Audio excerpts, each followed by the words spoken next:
청취자 여러분, 오늘 저희가 아주 깊이 있게 파헤쳐 볼 주제는요. 부모님들이 흔히 하시는 그 말씀 있잖아요. 나중에 죽으면 이거 다 넣어줄 거다. 아, 네. 정말 많이들 하시는 말씀이죠. 그렇죠.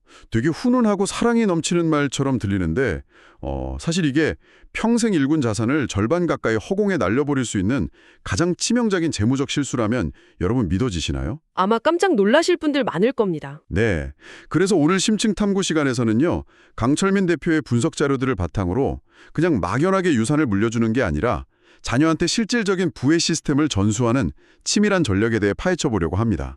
감성적인 사랑 말고 차가운 숫자랑 제도로 증명하는 진짜 설계도 바로 시작해보죠. 사실 우리가 상속이라고 하면 보통 막 재벌가나 아니면 엄청난 자산가들, 그분들만의 전유물이라고 생각하는 경향이 좀 있거든요. 네, 맞아요. 드라마에 나오는 회장님들 얘기 같잖아요. 그렇죠. 그런데 최근 몇 년간의 그 자산 인플레이션을 한번 고려해 보면요. 이야기가 완전히 달라집니다. 과거에 한 3억 원 하던 아파트가 지금은 뭐 15억, 20억 원이 된 경우가 허다하잖아요. 집값이 진짜 엄청 올랐죠. 네, 그러니까 자산의 덩치는 커졌는데 이 상속세 과세 기준은 과거에 딱 머물러 있단 말이죠. 그러다 보니까 이제 평범한 중산층 가정에서 부모님이 돌아가시는 시점에 전혀 예상치 못한 세금 폭탄을 맞게 되는 겁니다. 그 말씀을 들으니까 예전에 제가 봤던 비유가 하나 딱 떠오르네요. 그 부모가 평생 동안 해변에서 진짜 엄청나게 공을 들여서 멋진 모래성을 지은 거예요. 네네, 모래성. 그리고 자녀한테 이 성은 다 내 거란다 이렇게 말을 하죠.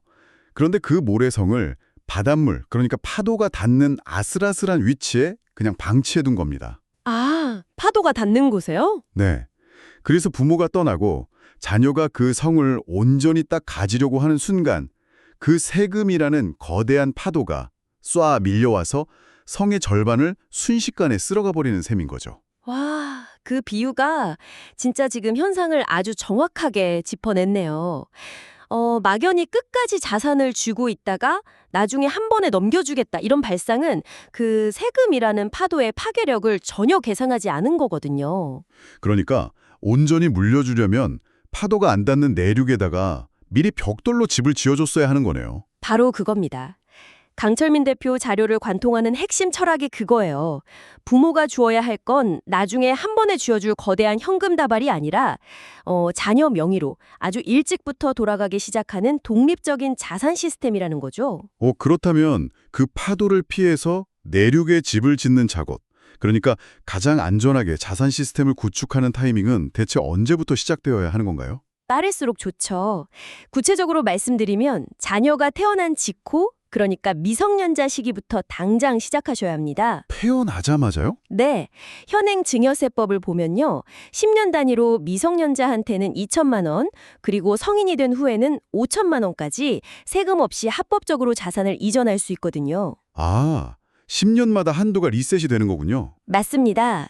그래서 이 구간들을 잘 활용하면 아주 초기에 7천만 원이라는 기초 자본을 세금 한 푼 없이 만들어줄 수가 있는 거죠. 7천만 원이라 숫자로만 딱 들으면 그냥 자녀 은행 계좌에 돈을 넣어둬라 이렇게 들릴 수도 있는데 강 대표가 말하는 시스템이 단순히 그냥 현금 복원을 뜻하는 건 아니겠죠? 아유, 아닙니다. 이 돈은 목적이 완전히 달라요. 저는 이걸 성벽으로 둘러싸인 과수원이라고 좀 표현하고 싶은데요. 과수원이요? 네. 부모가 비과세 한도 내에서 자녀 계좌에 돈을 넣어주는 행위 자체가 세금이라는 외부 간섭을 딱 차단하는 안전한 성벽을 세워주는 겁니다. 그리고 그 안에다가 우량 주식이나 인덱스 펀드 같은 씨앗을 심는 거죠.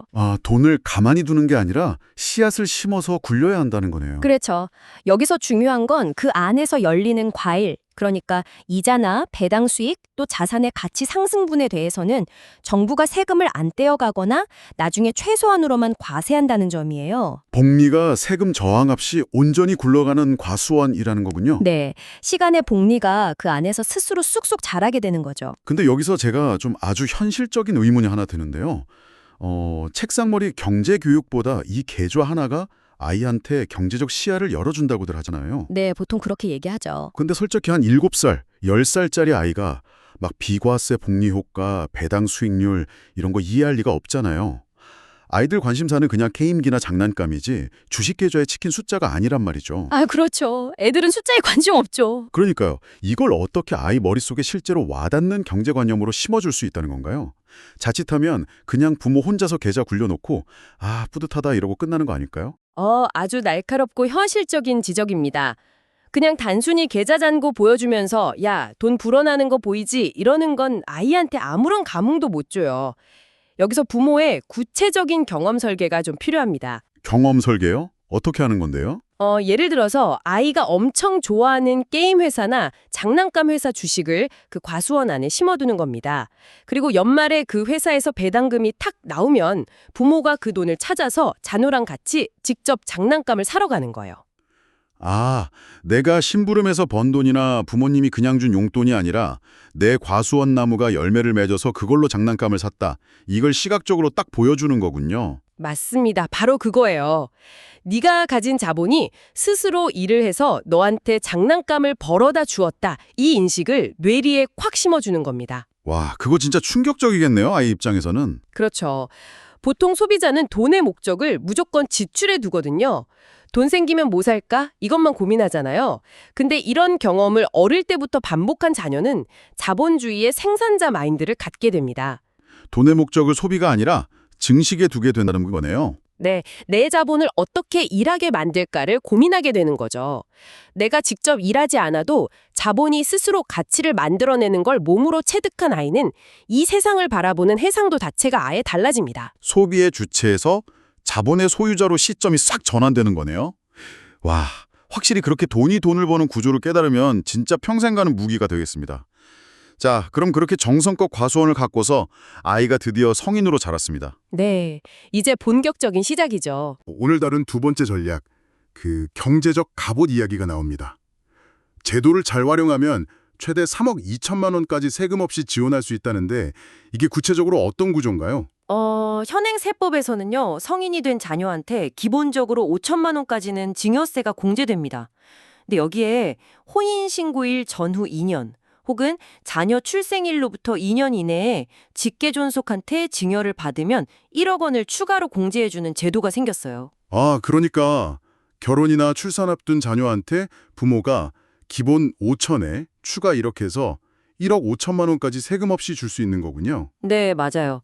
그럼 신랑이랑 신부가 양가에서 각각 이 혜택을 최대로 받는다고 가정하면 딱 3억 원이 되죠. 오, 3억이네요. 거기에 기존에 아주 어릴 때부터 쌓아왔던 미성년자 증여분이나 또 다른 세제 혜택들 영리하게 딱 결합하면 자녀 부부 출발선에 3억 2천만 원이라는 큰 자산을 세금 한 푼 없이 안착시킬 수 있는 겁니다. 잠깐만요. 저 여기서 진짜 굉장히 큰 반발심이 좀 듭니다. 아, 어떤 부분에서요? 아니, 지금 갓 결혼한 30대 부부한테 3억 원이 넘는 엄청난 돈을 그냥 쥐어주는 상황을 우리가 막 되게 훌륭한 설계라고 이야기하고 있잖아요. 근데 이거 좀 위험하지 않나요? 심리적인 측면 말씀하시는 거죠? 그렇죠. 사회초년생이나 신혼부부 시절에 막 대출금 갚으면서 아등바등 살아보는 그 결핍, 거기서 오는 절박함이 사람을 성장시키는 원동력이 되는 거 아닌가요? 보통 그렇게들 많이 생각하시죠. 네, 근데 시작부터 부모님이 야, 여기 있다 하고 3억 2천만 원을 턱 내어주면 과연 그 친구들이 치열하게 일할 동기가 생길까요? 오히려 온실속 화초처럼 나태해지거나 부모 찬스만 믿고 자립심 다 갉아먹는 독이 될 수도 있을 것 같은데요. 정말 충분히 하실 수 있는 우려입니다. 과거 고도성장기에는 그 결핍이 동력이 되는 경우가 확실히 많았어요. 그때는 막 은행 이자율도 높았고 열심히 저축만 해도 자산 불리는 게 가능한 시대였으니까요. 네, 저희 부모님 세대가 다 그렇게 사셨죠. 하지만 지금의 경제 구조를 좀 냉정하게 들여다봐야 합니다. 요즘 청년들이 사회에 딱 나와서 학자금 대출이나 막 영끌 주택담보대출로 수억 원 빚을 지고 시작하잖아요. 아, 빚쟁이로 시작하죠, 다들. 네, 그럴 때 이 친구들이 겪는 건 성장하는 결핍이 아닙니다. 그냥 숨막히는 생존 방어전이에요. 생존 방어전이요? 네, 매달 막 쏟아지는 대출 이자랑 원금 갚아야 하는 사람은요. 직장이든 삶에서든 절대 리스크를 지지 못합니다. 아, 이자가 당장 내일 빠져나가니까. 그렇죠. 내가 진짜 해보고 싶은 사업 아이템이 있어도 아니면 엄청 유망해 보이는 스타트업으로 이직하고 싶어도 당장 이번 달 은행에 내야 할 돈 때문에 상사한테 부당한 대우 받아가면서 억지로 그 자리에 머물러야 해요. 수비만 하다가 인생 전반전을 다 날려버리는 겁니다. 와, 그 말씀 들으니까 뼈가 맞네요. 강 대표가 그래서 3억 2천만 원을 경제적 갑옷이라고 표현한 거군요. 맞습니다. 이 돈은 막 외제차 사고 호캉스 다니라고 주는 소비재가 절대 아니에요. 자녀가 빚이라는 무거운 족쇄 없이 세상을 향해서 공격을 할 수 있게 만들어주는 심리적이고 재무적인 안전망인 거죠. 아, 집 갚느라고 자기 인생의 선택지를 포기하는 걸 막아주는 거네요. 사실 저도 주변에 보면 진짜 기발한 아이디어 있고 실력도 좋은데 매달 나가는 고정비 압박 때문에 창업금 접고 그냥 꾸역꾸역 대기업 다니는 친구들 꽤 있거든요. 네, 그게 심리학이나 행동경제학에서도 계속 증명되는 사실이에요. 실패해도 당장 길거리에 나앉지 않는다, 이런 강력한 베이스 캠프가 있는 사람일수록 10배, 20배의 성장을 가져오는 과감한 시도를 할 수 있습니다. 확실히 든든한 백이 있으니까 도전이 가능해지겠네요. 네, 남들이 대출 이자율 0.5% 오르는 거에 일희일비하면서 당장 생존 걱정할 때 이 3.2억 원이라는 갑옷을 입은 자녀는 아주 장기적인 안목으로 투자하거나 자기 비즈니스를 구상할 수 있거든요. 온실 속에 가두는 게 전혀 아니군요. 전혀 아니죠. 오히려 전쟁터에서 남들 다 맨몸으로 총알 피할 때 내 자녀한테만 튼튼한 방탄조끼를 입혀서 훨씬 넓은 전장을 막 누비게 하는 거랑 똑같습니다. 결핍이 무조건 성장을 담보하는 시대는 끝났어요. 이제는 안전망이 창의적 도전을 만들어냅니다. 아, 수비형 인생에서 공격형 인생으로의 전환. 이렇게 해석을 딱 하니까 그 3.2억 원이라는 숫자의 무게가 완전히 다르게 다가옵니다. 근데 청취자 여러분 중에서는 지금 이 대화 들으면서 약간 박탈감이나 괴리감 느끼시는 분들도 분명히 계실 거예요. 아, 비과세 한도가 1억 5천이면 뭐 하냐. 나 당장 통장에 1,000만 원도 없다. 이렇게요? 네네. 이런 건 진짜 수억 원씩 굴리는 자산가들이나 알아야 할 정보지. 나랑은 상관없어 이러실 수 있잖아요. 당장 여윳돈이 없는 평범한 사람들도 왜 이런 치밀한 설계자의 시선을 가져야만 하는 걸까요? 저는 자산이 부족할수록 이 설계도의 힘을 더 강력하게 발휘해야 한다고 봅니다. 막 돈이 엄청 많아서 세무 설계가 필요한 게 아니고요. 설계를 안 하니까 돈이 안 모이는 거에 가깝거든요. 아, 순서가 반대네요. 네, 나중에 돈 생기면 그때 가서 알아보지 뭐. 이게 진짜 최악의 선택입니다. 그래서 당장 자산이 없는 분들을 위해서 가장 현실적이고 즉각적으로 할 수 있는 실행 방안, 이른바 마이크로 가접을 당장 시작하셔야 한다고 엄청 강조하고 싶어요. 가접이요? 그 가접이라는 게 약간 용접할 때 쓰는 용어잖아요. 막 거대한 철판 튼튼하게 딱 붙이기 전에 위치 안 틀어지게 임시로 점을 콕콕 찍어가지고 뼈대 살짝 고정해두는 거? 어휴, 정확하십니다. 근데 이 재무 설계에서 마이크로 가접은 구체적으로 뭘 어떻게 하라는 건가요? 아주 단순한데요. 진짜 강력한 두 가지 행동입니다. 첫 번째는요. 청취자 여러분, 내일 당장 은행이나 증권사 가셔서 자녀 명의로 계좌를 하나 딱 만드세요. 그리고 거기에 막 수천만 원이 아니라 단돈 1만 원이라도 입금한 다음에 홈택스 들어가서 국세청에 증여신고를 하시는 겁니다. 네, 1만 원을 증여신고한다고요? 아니, 국세청 직원이 막 콧방귀 끼고 비웃지 않을까요? 1만 원 신고한다고? 아유, 절대 비웃을 일이 아니죠. 이거 세무 시스템의 핵심 원리를 아주 정확하게 찌르는 행동이거든요. 아까 제가 대한민국의 미성년자 비과세 증여 한도가 10년 단위로 갱신된다고 말씀드렸잖아요. 네, 10년마다 리셋된다고 하셨죠? 근데 이 10년이라는 타이머가요. 아이가 응애 하고 태어난 날부터 알아서 자동으로 굴러가는 게 절대 아닙니다. 부모가 최초로 딱 증여신고를 한 그 시점부터 시계가 깍깍거리면서 돌아가기 시작하는 거예요. 와, 그러니까 시스템의 물기를 내가 미리 파놓는 작업이군요. 나중에 돈 좀 모이면 그때 한 번에 해줘야지 이러면서 애가 한 7, 8살 될 때까지 기다렸다가 그때 처음 신고하면 그 다음 리셋 타이밍은 17, 18살로 확 밀려나 버리는 거죠. 와, 그러네요. 첫 단추를 빡이 끼워야 하는 거군요. 맞습니다. 그래서 10살 때 단돈 1만 원 딱 넣고 신고해서 시계를 작동시켜 놓으면 11살에 2천만 원 한도가 새롭게 열리고 21살에 5천만 원 한도가 또 열립니다. 당장 돈이 없더라도 뼈대를 먼저 착 세워두면 나중에 보너스 받거나 여유가 생겼을 때 그 파놓은 물길 따라서 세금 저항 하나도 없이 아주 매끄럽게 돈에 흘려보낼 수 있는 거죠. 이 작은 1만 원의 가접이 나중에는 수천만 원의 차이를 만들어내는 거네요. 그렇죠. 엄청난 차이죠. 와, 이거 듣고 보니까 진짜 소름 돋네요. 1만 원으로 국세청의 그 거대한 10년 타이머 스위치를 내 손으로 직접 떡 켜버리는 거잖아요. 그럼 두 번째 마이크로 가접은 뭔가요? 세상을, 특히 그 뉴스를 바라보는 시각 자체를 확 바꾸는 겁니다. 매년 여름이나 연말쯤 되면 뉴스에서 막 세법 개정안, 무슨 경제정책 방향 이런 기사들 엄청 쏟아지잖아요. 아유, 사실 솔직히 진짜 재미없죠. 용어도 너무 어렵고 막 정치인들끼리 싸우는 내용 같아서 그냥 채널 휙 돌려버리게 되거든요. 네, 다들 그러시죠. 저도 경제 다루는 사람이지만 그런 기사들은 그냥 뭐 바뀌나 보다 하고 제목만 보고 넘길 때 진짜 많아요. 나와는 되게 먼 딴 세상 이야기 같아서. 근데요, 이 설계자의 시선을 장착한 사람은 그런 뉴스 하나하나를 볼 때 내 가족의 성벽을 보수할 설계도면 업데이트라고 딱 받아들입니다. 설계도면 업데이트요? 네, 예를 들어서 아까 말한 올해부터 혼인에 더해서 출산증여 재산공제가 신설됐습니다. 이런 뉴스를 딱 봤을 때요. 그걸 그냥 사회 뉴스로 소비하고 넘기는 게 아니라 우리 아이가 나중에 애 낳을 때 내가 세금 없이 도와줄 수 있는 파이프라인이 하나 더 생겼구나. 이렇게 즉각 나의 재무 구조에 딱 대입을 하는 거죠. 제도를 그냥 불평하거나 관망하는 대상이 아니라 철저하게 내 삶의 무기로 이용해야 할 도구로 보는 마인드셋. 그게 바로 두 번째 가접이군요. 정확합니다. 제도는 나를 막는 벽이 아니라 준비된 자가 문을 열고 나갈 수 있게 만들어진 매뉴얼이라는 거네요. 진짜 오늘 우리는 되게 중요한 사실들을 짚어봤습니다.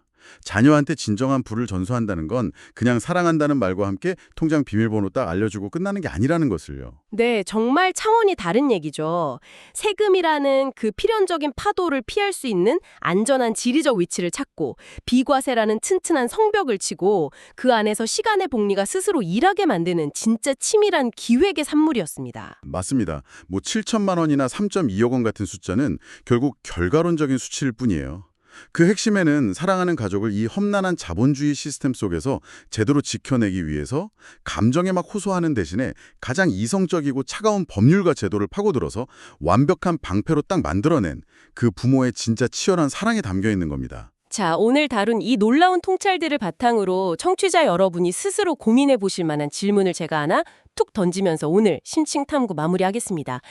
우리는 오늘 자녀한테 빚이라는 무거운 족쇄 대신 세상에 과감히 도전할 수 있는 든든한 경제적 갑옷을 입혀줘야 한다고 이야기했습니다. 네. 하지만 아무리 부모가 세법을 완벽하게 마스터하고 수억 원의 갑옷을 세금 없이 턱 물려준다고 한들 정작 그 안에 들어가는 사람의 마음가짐이 연약하다면 과연 어떻게 될까요? 이 완벽하고 튼튼한 경제적 갑옷이 자칫 자녀 스스로 역경을 이겨내고 삶의 근육을 키울 기회마저 싹 빼앗아버리는 황금세장이 되지 않게 하려면 우리는 과연 이 정교한 세무 설계도 위에 어떤 삶의 철학을 함께 얹어서 물려주어야만 할까요? 단순히 돈을 어떻게 넘길 것인가, 이걸 넘어서서 그 돈을 다룰 사람을 도대체 어떻게 키울 것인가, 이 무거운 질문을 여러분의 마음속에 남겨두겠습니다. 저희는 다음 시간에도 여러분의 뇌를 확 깨울 아주 날카롭고 흥미로운 지식의 심층 탐구로 다시 돌아오겠습니다. 여러분 함께해 주셔서 감사합니다.